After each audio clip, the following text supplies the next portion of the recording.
வாணியம்பாடி சட்டமன்ற தொகுதி பாட்டாளி மக்கள் கட்சி ராமதாஸ் அணியின் வேட்பாளர் அன்பரசுவை ஆதரித்து மாநில நிர்வாகக் குழு உறுப்பினர் பேராசிரியர் தீரன் பிரச்சாரத்தில் ஈடுபட்டார்.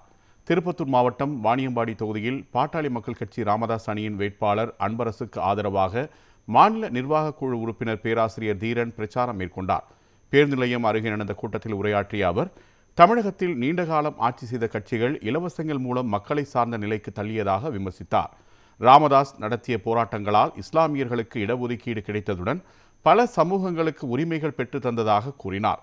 மேலும் கேஸ் சிலிண்டர் சின்னத்தில் அன்பரசுக்கு வாக்களிக்குமாறு பொதுமக்களிடம் கேட்டுக்கொண்டார்.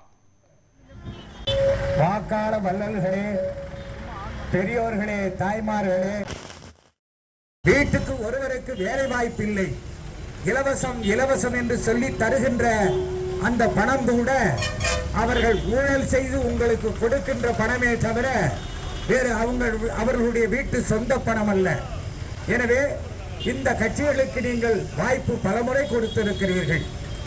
5-6 முறை அதிமுகவிற்கும், 6 முறைக்கு மேலாக திராவிட முன்னேற்ற கழகத்திற்கும், 4 முறை காங்கிரசிற்கும் வாய்ப்பளித்த நீங்கள் இன்றைக்கு மக்கள் காவலர் மருத்துவர் ஐயா உரிமையோடு உங்களிடம் கேட்கிறார். இன்றைக்கு ஐயா அவர்கள் பெற்றுக் கொடுத்த இடஒதுக்கீடு தான் இஸ்லாமிய மக்களுக்கான 3.5% இடஒதுக்கீடு. அதேபோல மக்களிடம் ஏறத்தாழ 15க்கும் மேற்பட்ட போராட்டங்களை மாவட்டம் தோறும் நடத்தினார். ஆக அதனுடைய அடிப்படையிலே தான் மக்கள் காவலர் மனிதநேய பற்றாளர் மருத்துவர் ஐயா அவர்களுடைய கோரிக்கையை ஏற்று இன்றைக்கு இஸ்லாமியர்களுக்கு 3.5% இடஒதுக்கீடாவது கிடைத்திருக்கிறது. இதை எதற்காக நான் குறிப்பிட்டு சொல்லுகிறேன் என்றால், ஐயா இது மட்டுமல்ல, தமிழக அளவிலே 4 விதமான இடஒதுக்கீடுகளை பெற்றுக் கொடுத்திருக்கிறார். ஏதோ வன்னிய மக்களுக்கு மட்டும் 20% இடஒதுக்கீடை கொடுத்து விட்டதாக சில பேர்கள் நினைத்துக் கொண்டிருக்கிறார்கள். வன்னியர் மட்டுமா எம்பிசி இடஒதுக்கீடான 20%-த்திலே அனுபவித்துக் கொண்டிருக்கிறார்கள்.